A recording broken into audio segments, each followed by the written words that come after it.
Au risque de vous décevoir, dans ma vie, je ne passe pas que mon temps à me maquiller comme un corbillard dérobé. Des fois, j'ai des livres aussi. Bonjour à toutes et à tous et bienvenue pour cette nouvelle vidéo sur Blood is the New Black. Aujourd'hui on se retrouve pour parler culture, c'est-à-dire livres, musique, podcasts, etc. Tout ce que j'ai lu, regardé, écouté ces derniers mois et que j'ai envie de vous conseiller ou de vous déconseiller. Cela fait un petit moment qu'on n'avait pas parlé de culture, de livres, de musique, etc. Et du coup, eh bien, il était temps d'y remédier car je sais que certains d'entre vous apprécient ces vidéos. Globalement, ce point culture va parler un tout petit peu de ce que j'ai lu, regardé, etc.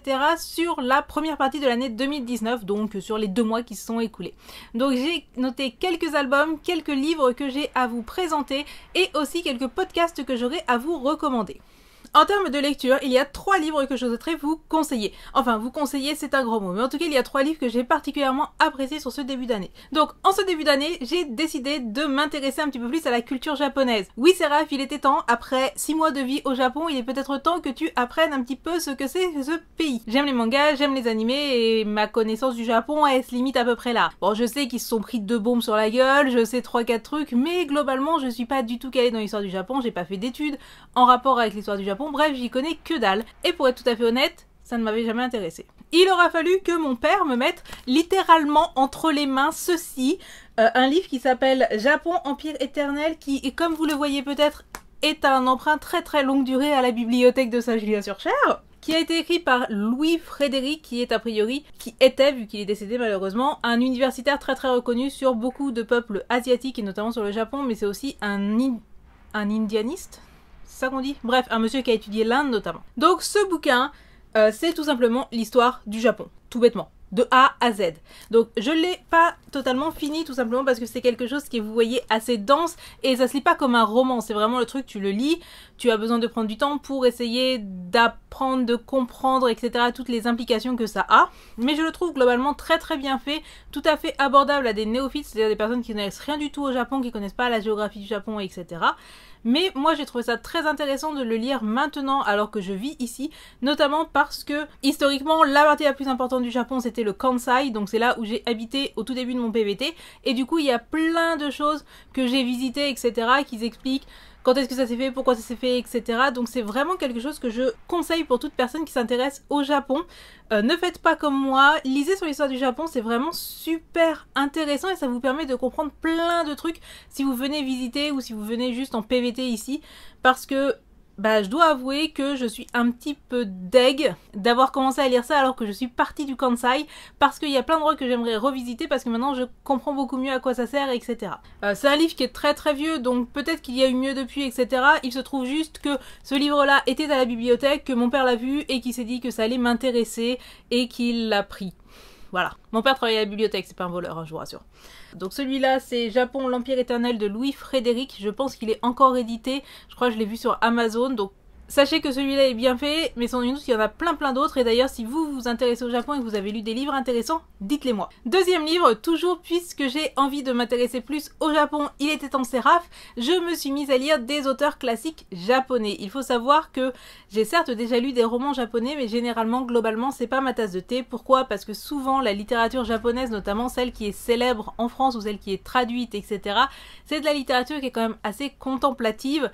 Je vais pas dire que c'est chiant, mais ce sont souvent des romans assez courts, assez contemplatifs, assez poétiques, et c'est pas forcément le genre de truc qui va me tenir en haleine, ou alors juste lire un bouquin de 150 pages, ok je le lis en une soirée, mais ça s'arrête là. Et puis à un moment je me suis dit ouais quand même Sarah, faut que tu te bottes le cul, et j'ai commencé à lire le fameux Je suis un chat de Natsume Soseki. Donc Natsume Soseki c'est considéré comme un des plus grands auteurs du début du XXe siècle au Japon, et Natsume Soseki a écrit pas mal de bouquins et l'un des plus connus s'appelle Je suis un chat, qui est sorti sous forme de feuilleton quelque part dans la presse. Donc Natsume Soseki Je suis un chat, c'est un pavé qui fait à peu près 600 pages que j'ai lu en anglais, du coup pour le coup.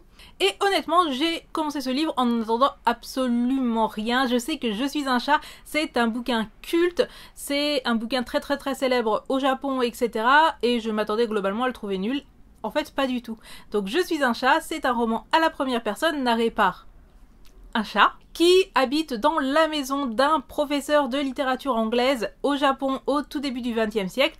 Et ce chat est une sorte de chroniqueur assez caustique de la vie de tous les jours. Donc en fait c'est plutôt une critique des mœurs de l'époque. Il y a énormément de dérision, il y a énormément de second degré, et surtout le style n'est pas du tout contemplatif ou lent comme peuvent l'être des bouquins japonais, parce que sinon j'aurais pas enquillé les 600 pages, hein, on va être tout à fait d'accord. Au contraire, c'est assez acerbe, assez drôle, même très très drôle, et il y a plein de choses qui pourraient être tout à fait encore d'actualité aujourd'hui. Le chat est donc une sorte de biais pour l'auteur de critiquer les mœurs de son époque, et c'est extrêmement drôle, intéressant, caustique et amusant. Après, il faut être honnête, il y a énormément de digressions. Globalement, le chat part dans des monologues, il part d'un point A, mais pour aller au point B, il passe par le Z, W, X, Y, tout ce que tu veux au milieu. Donc, c'est un roman qui est un tout petit peu compliqué à lire, dans le sens où, des fois, tu comprends pas dans tous les zigzags où est-ce qu'il veut aller, le chat, etc. Et en tout cas, la traduction anglaise que je lis, on sent que la traduction est très compliquée. En effet, Natsume Soseki, a priori, utilise probablement pas mal de jeux de mots sur la langue japonaise, ne serait-ce que par exemple le titre. En français, c'est juste « Je suis un chat » ou « I am a cat ». En japonais, c'est « Wagahae wa neko de aru », ce qui veut dire « Je suis un chat », mais l'utilisation du « Wagahae wa » sous-entend un langage très très noble, un langage très très supérieur, c'est-à-dire que le chat se considère vraiment pas comme de la merde puisqu'il utilise un langage qui est uniquement utilisé par les nobles de la société. Du coup, il y a probablement plein de trucs qui se perdent, donc la traduction anglaise que moi j'ai lue a un niveau de vocabulaire qui est globalement élevé, je vous conseille pas du tout de lire en anglais si vous êtes juste coussi-coussa en anglais. Lisons-la en français, je sais pas du tout ce que vaut la traduction en français par contre. Je crois que la dernière traduction française date des années 80 aussi, donc je sais pas ce qu'elle vaut. Je pense que Wagahae wa neko de aru, c'est un livre qu'il faut lire, qui est très intéressant et qui donne une toute autre vision de la littérature japonaise que ce qu'on a l'habitude d'entendre, mais c'est peut-être pas la littérature la plus abordable, je le conçois. Et enfin, l'autre livre dont je voulais vous parler, on n'est pas du tout sur le Japon, hein, on n'est pas du tout sur de la grande littérature, on est sur le Outsider de Stephen King, le tout dernier qui est sorti donc il y a pas longtemps, d'où le principe de tout dernier. Je ne saurais jamais vous dire à quel point j'adore Stephen King, à quel point Stephen King est devenu un de mes auteurs préférés depuis que j'ai repris la littérature de King avec 22-11-63, puisque quand j'étais ado, j'ai lu énormément de Stephen King et j'ai notamment commencé à lire tous les trucs de la période de merde qu'il a fait dans les années 90-2000 où j'en avais vraiment ras le cul de voir toujours exactement les mêmes ficelles, toujours les mêmes stéréotypes de personnages, etc. J'avais totalement décroché de Stephen King. J'ai repris avec 22-11-63 sur l'assassinat de Kennedy et depuis je lis tous ses livres et à chaque fois c'est génial. Je ne vous dirai rien sur l'Outsider, sachez juste que en gros on est dans une petite ville où il y a un crime affreux qui est commis sur un jeune enfant. Le coupable est tout désigné, on voit dans les vidéosurveillances le mec, il y a plein de témoins qui ont vu le mec sortir avec plein de sang, etc. Il y a son empreinte ADN sur le jeune garçon, etc. Sauf qu'il y a aussi toutes les preuves comme quoi le monsieur est aussi à l'autre bout de l'état. Et voilà, je vous en dis pas plus, sachez juste que c'est un très très bon roman de Stephen King. Si vous aimez Stephen King ou si, comme moi, vous avez été un tout petit peu arrêté par les productions que King a pu faire au début des années 2000 qui étaient vraiment pas transcendantes, hein. Vraiment, reprenez Stephen King. Je trouve que dans tous les derniers Stephen King, il n'y a absolument rien à jeter. Mr. Mercedes était absolument génial, 22-63 était génial, et pour le moment Outsider est très très bon, c'est un page turner, je ne l'ai pas encore terminé, il me reste une centaine de pages, mais je voulais quand même vous en parler. Avant de clore le chapitre livre, sachez aussi que j'ai lu la fameuse Miracle Morning, vous savez, le livre qui est censé changer la vie, donc avec la Miracle Morning, t'es censé te lever genre 1 heure plus tôt pour faire du sport, méditer, faire de la visualisation positive, etc. J'ai lu le livre, j'ai voulu faire ma Miracle Morning, je me suis levée tôt, je suis allée me laver les dents, j'ai bu un grand verre d'eau et je me suis recouchée. Donc pour le moment, mon expérience de la Miracle Morning, comment vous dire? Voilà. On en avait parlé un tout petit peu lors du dernier point culture. Je me suis mise au podcast et notamment quand je vais travailler au salon de photo, généralement j'écoute toujours un podcast pendant que je fais de la retouche photo parce que clairement faire de la retouche photo ça me demande à peu près 0% de mon cerveau disponible et du coup le podcast me permet d'écouter des choses, de me cultivationner, etc. en même temps. J'ai donc 3 podcasts que je souhaiterais vous conseiller. Le premier c'est Mortel qui est un podcast de Jack Parker ou Taous Merakchi qui parle tout simplement de la mort, hein, voilà. Alors c'est un podcast qui est pas du tout abordable si vous avez des problèmes avec la mort. Je sais que c'est un podcast qui m'a donné plusieurs cauchemars, etc. Mais c'est pas un sujet facile pour moi, la mort. Mais c'est un podcast qui est très très très intéressant, qui parle de toutes les étapes du deuil, mais aussi de tout un tas de sujets autour autour de la mort, c'est-à-dire les croyances de différents peuples, les rites mortuaires, les indices sur la vie après la mort, etc. Avec une très très bonne production. Donc déjà la voix de Jack Parker elle est vachement bien, mais en plus il y a un vrai travail sonore qui est fait autour, etc. Ça sort toutes les 2 semaines et ça dure à peu près une demi-heure à chaque fois.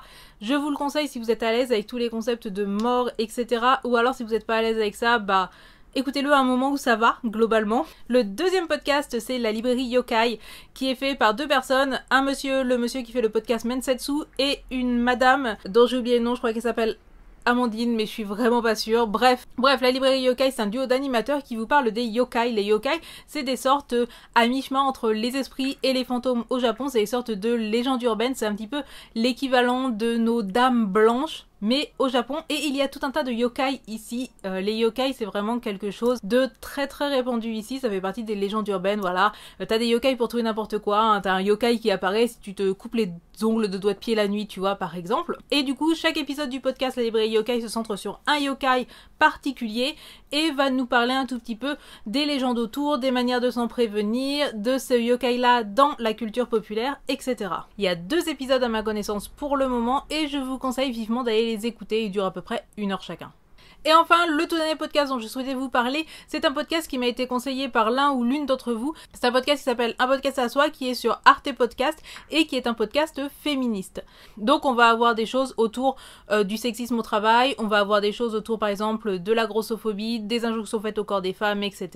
C'est un podcast que je trouve très très intéressant parce qu'il n'a pas de parti pris et globalement, quelle que soit votre opinion sur ces sujets, je pense que ce podcast présente dans tous les cas à peu près tous les courants de pensée et vous permet de faire votre propre opinion. Donc j'ai pas encore écouté tous les épisodes, j'avoue qu'il y a des épisodes qui clairement ne m'intéressent pas, hein, voilà, tous les trucs autour de la maternité, vous avez compris que c'est pas mon délire, mais c'est un podcast qui est très bien fait si vous souhaitez vous informer ou vraiment pousser votre réflexion autour du féminisme, autour des problématiques liées à la condition des femmes, etc. C'est un podcast que je vous recommande. Il cite notamment tout un tas de féministes et il cite tout un tas de littérature sur le sujet qui peuvent être très intéressants, donc je pense que je vais lire certains des bouquins dont il parle, etc. Donc je vous conseille vraiment d'aller écouter ce podcast. Chaque épisode dure à peu près 1 heure, c'est très très bien fait, etc. Et bon, je le rappelle pour tous et toutes, hein, le féminisme ce n'est pas un gros mot, le féminisme c'est considérer que les personnes assignées femmes sont des êtres humains comme les autres. Du coup, c'était mes 3 podcasts conseillés, alors j'en ai écouté plein d'autres et pas forcément avec grand succès. Du coup, si vous avez des podcasts à me conseiller, n'hésitez pas à me les donner en commentaire, sachant que moi, ce que j'apprécie, c'est plutôt des choses qui m'apprennent des choses, qui me cultivationnent. Et enfin, il est temps de parler musique, et plus précisément métal, puisque vous avez compris que c'est un petit peu mon genre de prédilection. Donc, qu'est-ce que j'ai écouté et apprécié en ce début d'année? Eh bien, je vais être honnête, il n'y a pas énormément de découvertes, mais plutôt des petites nouvelles pépites de groupes que j'appréciais déjà. Et le premier dans l'affaire, c'est le nouveau Rotting Christ, Heretics, et c'est vraiment un très gros coup de cœur. J'aime beaucoup Rotting Christ, c'est pas du tout la première fois que je les découvre, etc. Mais pour être tout à fait honnête, je trouve que toute leur production depuis Aelo étaient juste des rip-off les uns des autres.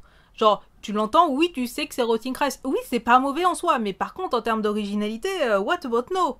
Et du coup, pour la première fois depuis Aelo, j'ai eu l'impression d'entendre un Rotting Christ qui se renouvelait un tout petit peu. Alors évidemment, hein, on garde le côté martial, on garde le côté rituel, on garde les chants parfois féminins qui viennent s'interposer en chœur. Mais ce petit hérétique est plutôt bien mené. Le seul reproche que j'y ferai, c'est qu'il ne fait que genre 45 minutes, ce qui est vraiment court. Mais on retrouve toute l'énergie, tout le côté hérétique de Rotting Christ, hein, puisque comme son nom l'indique, on va parler que de trucs hérétiques. Il y a notamment une reprise du Dies Irae, bon, je sais pas comment on dit. Du coup, ce Rotting Christ c'est vraiment très très bon et j'ai très hâte d'aller les voir en concert puisqu'il me semble qu'ils passent au Motocultor et du coup, eh bien, je pense qu'ils joueront des morceaux du nouvel album. Donc voilà. Si vous ne connaissez pas Rotting Christ, vous pouvez tout à fait découvrir par Heretics. Globalement, si vous aimiez aussi les précédents Rotting Christ, je pense que vous aimerez celui-ci sans trop prendre de risques. Le deuxième album dont je souhaitais vous parler n'est pas vraiment un album, c'est un EP du groupe D-Lane. Donc D-Lane, c'est du métal symphonique qui a été créé il y a, je pense, une bonne dizaine d'années maintenant. et j'avais beaucoup aimé le premier album et globalement tout ce qu'a fait D-Lane depuis. J'ai trouvé que c'était de la soupe sans aucun intérêt et autant j'apprécie leurs artworks, autant leurs covers en mode art nouveau sont absolument magnifiques, autant je trouvais que c'était de la pure soupe.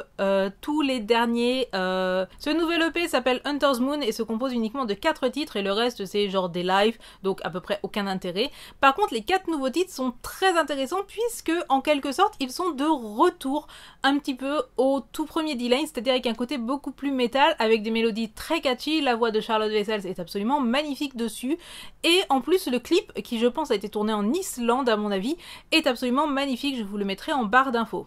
Si vous aimez le métal symphonique et si vous avez aimé D-Lane au tout premier album, c'est-à-dire sur Lucidity, je pense que vous allez pouvoir retrouver ce D-Lane là dans le nouvel EP et du coup ça me donne presque hâte de leur prochain album, alors que pour moi D-Lane c'est un groupe que j'avais mais complètement rayé de ma liste de groupes que je pouvais apprécier. En parlant de métal symphonique, alors je vais pas vous parler du dernier Within Temptation, enfin si je vais vous en parler, je crois qu'à un moment il faut que je fasse le deuil de Within Temptation, hein. Enfin il n'y a pas d'autre mot. Le tout dernier album, Resist, est sorti, il me semble, en janvier. Et clairement, je ne suis plus le public. Je vais pas dire que c'est mal, que c'est bien, etc. C'est juste, ce n'est vraiment pas ce que j'attends d'un groupe. J'ai l'impression d'écouter ce qui peut passer à la radio, etc. J'ai l'impression d'écouter de la pop et malheureusement, je n'aime pas la pop. Ça ne veut pas dire que c'est mal foutu, ça ne veut pas dire que c'est mal chanté. Au contraire, je trouve que sur certains morceaux, la voix de Sharon est juste absolument magnifique. Mais non.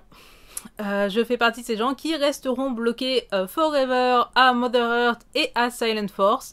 Je pense que si je veux écouter du Within Temptation, je vais aller réécouter les vieux et je vais arrêter d'espérer quoi que ce soit des nouvelles sorties puisque ça fait déjà plusieurs albums que clairement l'orientation du groupe ne correspond pas du tout à mes goûts. Oui, ça fait un peu mal au cul pour un groupe qui a été un groupe culte pour moi, mais que voulez-vous, les groupes ont bien le droit de changer et vu que j'aime pas, tant pis. Et enfin, le dernier album par contre que j'ai aimé, c'est l'album de Sig. Je crois qu'on dit Psy en vrai, mais en gros Sig ou Psy, c'est un groupe de métal japonais assez expérimental et j'ai énormément aimé leur tout dernier album qui a une cover absolument tripesque qui donne à peu près totalement le ton de l'album.